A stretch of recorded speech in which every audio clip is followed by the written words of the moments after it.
Hi, this is my review of Panzer Battles, which is part of the Standard Combat series from MMP. So the game comes complete with two rulebooks. The first rulebook is the Standard Combat rules for the series, and you get V1.8, and then you get an additional rulebook, which we'll have a look at in a minute, which is specific rules for this game. The actual Standard Combat series rules are not a huge number of pages to them. It's nicely done. It's obviously, with this being 1.8, it's been revised plenty. It is a quite very straightforward set of wargaming rules. It has the normal elements that you would expect, so zone of control, sequence of play. Probably worth pointing out the sequence of play actually for this game in the series is a little different than the standard sequence of play. But the rulebook goes through and shows you examples of how, for example, movement works, and it is, in the grand scheme of wargaming, this is a very straightforward game system to be able to read through and play. There really aren't that many pages of rules. It details how combat works. Combat in particular is very straightforward. And it is an odds-based system.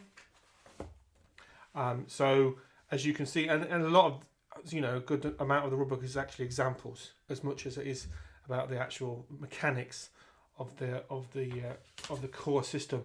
So yeah, I mean, it's 7 pages of rules, right? First page probably doesn't even really count. So it's a very straightforward system to read through in over a lunch or an evening, to read through this book and the additional rule book. I have played a few games in the standard combat system, standard combat series, using this system, and yeah, it's a very straightforward, traditional set of wargaming rules, and I enjoy them very much. And one of the reasons I like them is because it's such a straightforward system. I would say, if you're new to the system, it's not going to take you much to get to grips with how the game mechanics work. Simply put some counters out, have a go at doing some movement, have a go at doing some combat. It's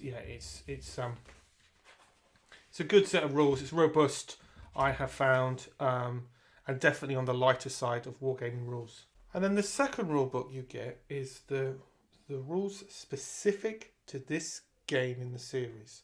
So the other rule book is the series rules, which is covers combat and movement and those sort of elements. This rule book covers the scenarios and the specific rules. And it's probably worth calling out a couple of areas. One is that it has a different turn sequence, and it has a chip pull activation system. But again, the rulebook does a good job of sort of talking you through how that works. I wouldn't say it adds any great level of complexity to the game system. It's still pretty straightforward. There aren't a huge number of pages with specific rules. A small handful. One of the things I did like, because I enjoy this element of wargaming, is that there are some minor chrome elements added to the system to represent certain historical elements, which I enjoyed. In particular, the HQ coordination, which I thought was good. Basically, you get this artillery. The German player will get this artillery for a specific HQ, which I thought was I like that element of sort of layering on historical chrome to reflect the history of this, what the game covers, which I thought was good. Also worth calling out barrages, how they work, and that's effectively artillery fire and air support. And again, it's very straightforward. It's a couple of paragraphs to read. I found playing the game, they have quite an important role in the game, as you'd expect for this sort of Eastern Front theatre of the time that this game takes place. That was interesting. Road march, again, very straightforward. And you've got some optional rules. I used some of these in some of the missions that I did. again, very straightforward. So yeah, I mean, you're only talking 4 pages of additional rules. Then the rulebook gets into the scenarios.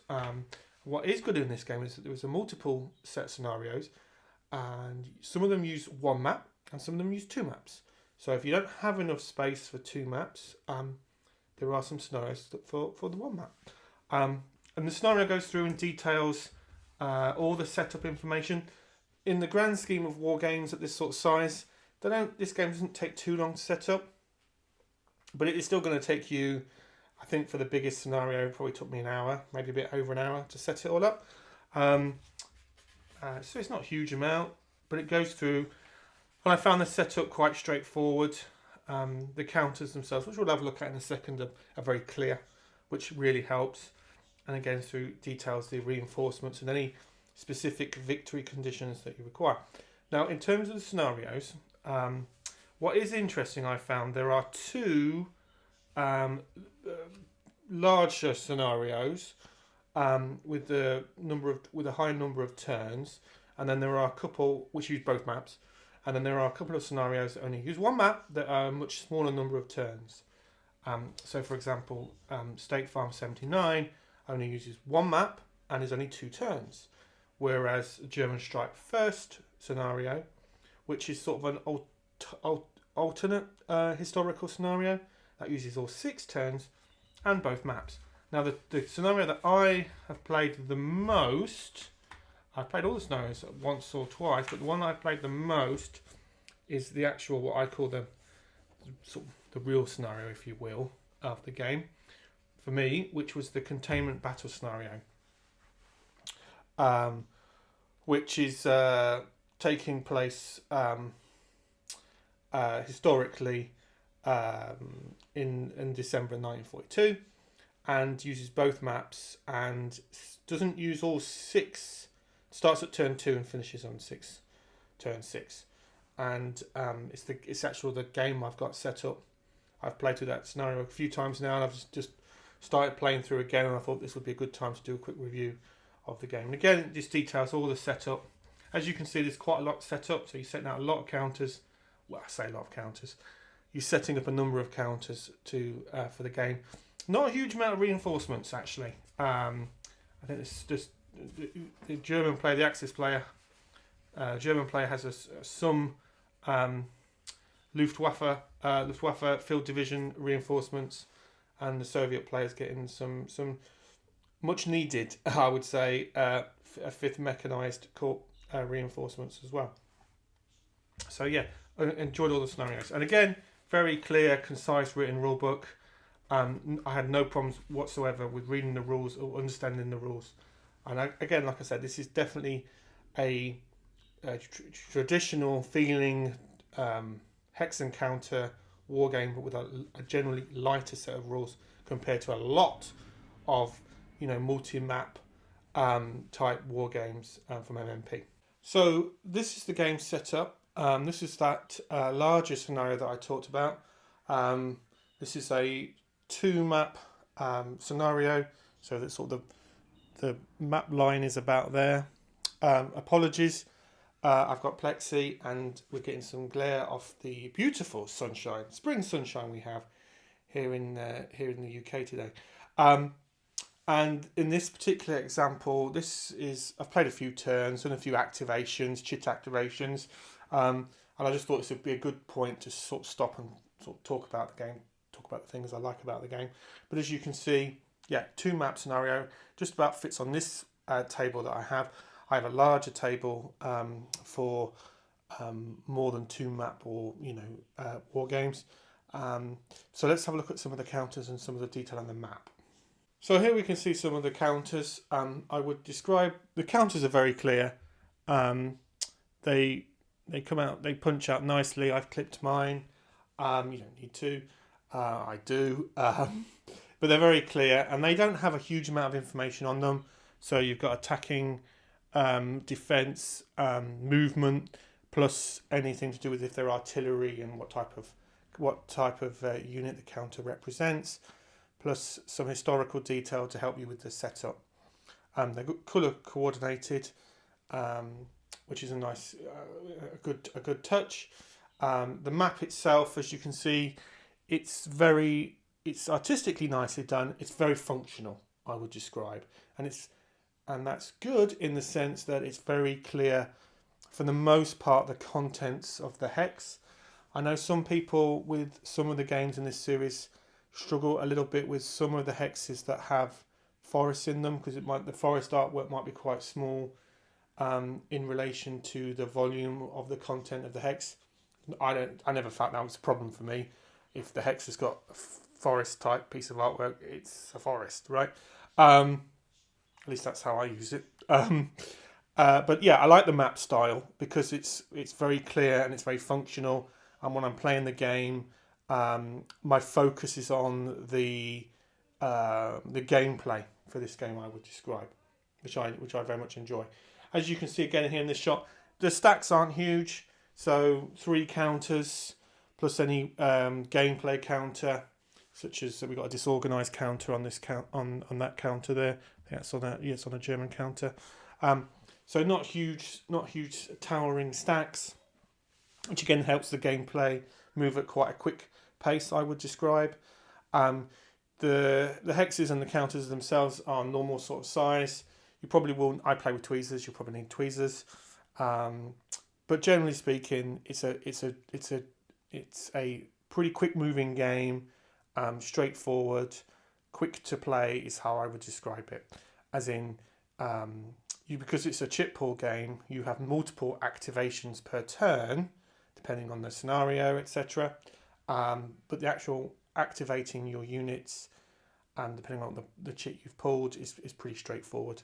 Like I said, movement, combat is all straightforward. So probably worth pointing out the combat table and the terrain effects tables. We're talking about the components.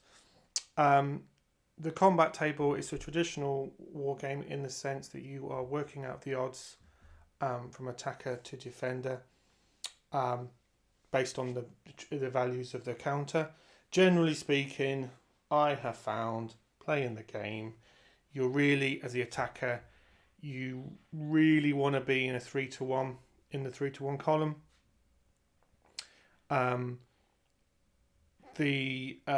Simply because if you're on a 1-to-1, for example, unless you get high die rolls, the attacker's going to probably come out. 7, for example, is A1, so that means the attacker will take a step loss on a counter of their on their stack,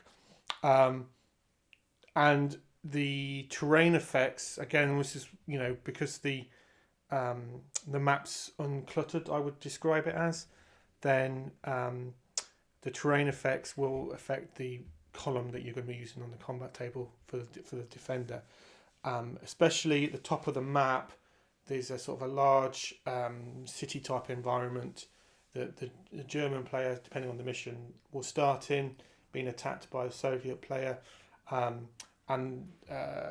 example, city, it's two shifts to the left. So as the attacker, you need to be getting some good odds to try and move those defending counters out from that environment. Again, it's very straightforward, very clear, nicely laid out. So some concluding thoughts. What do I like about the game? It's much about what I like about the standard combat series, really, in the sense of it feels like a good, somewhat traditional hex and counter war game. I love that. I love and all the good things that go with that. So combat tables, zone of control, movement points. I like the additional elements of Chrome. Historical Chrome they've put into the game. The game feels historically authentic, which is super important to me. I like the fact you get multiple missions and scenarios.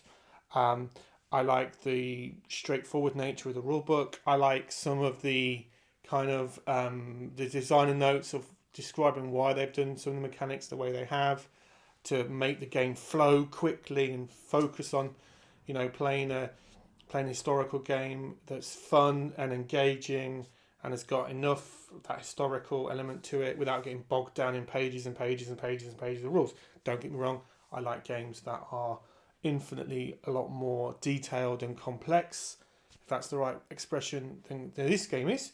But this series always has a place for me in my gaming collection, and I enjoy it for that. I enjoy the pace in which the game plays. I enjoy playing a game like this with very rarely having to refer to a rulebook, for example. It enables me to focus on the actual gameplay and the mechanics, thinking about the strategies and tactics that I want to play out. I would also say I enjoy playing this game solitaire. There is no solitaire mode, there's no AI bot or anything like that. It is playing the game both sides.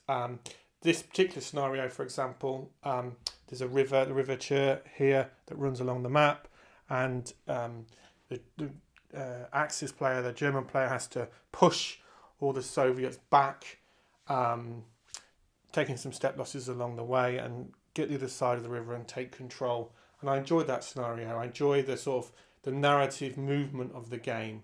So I've got 11th Panzer, and this example here, they're kind of all amassing here in the centre. Sometimes I've drove them up towards the north, towards that sort of city area at the top of the map, and sometimes I've brought them down here. The game doesn't take too long to play. This is a game, even this larger double map scenario, you could play, I would say you could play in a long evening. I don't think you're not playing it in a couple of hours or anything like that, but it's a good long evening, or a really leisurely, over a leisurely day for sure, and I enjoy that as well. It's got a sort of enough of a grand feel. I've got enough feeling of movement and being able to maneuver my troops and formations and to make some decisions. And I enjoy the game for that, and it's because of the straightforward nature of the mechanics. If you've never played an SCS game and you're new to wargaming, I think this is a great place to start. If you want to play, I'll use that word again, somewhat traditional hex encounter, zone of control, combat table style wargame. And if you're not sure if you do want to play those type of games, I would definitely recommend you do so, because they are really the mainstay of the wargaming hobby, and they're a game series that a lot of people enjoy, and I enjoy playing as well. And this is a great game to sort of to get you into that. It's not an expensive game either, and all the components are great.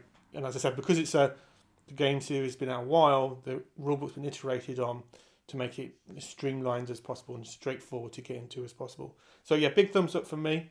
I enjoy the Standard Combat Series games.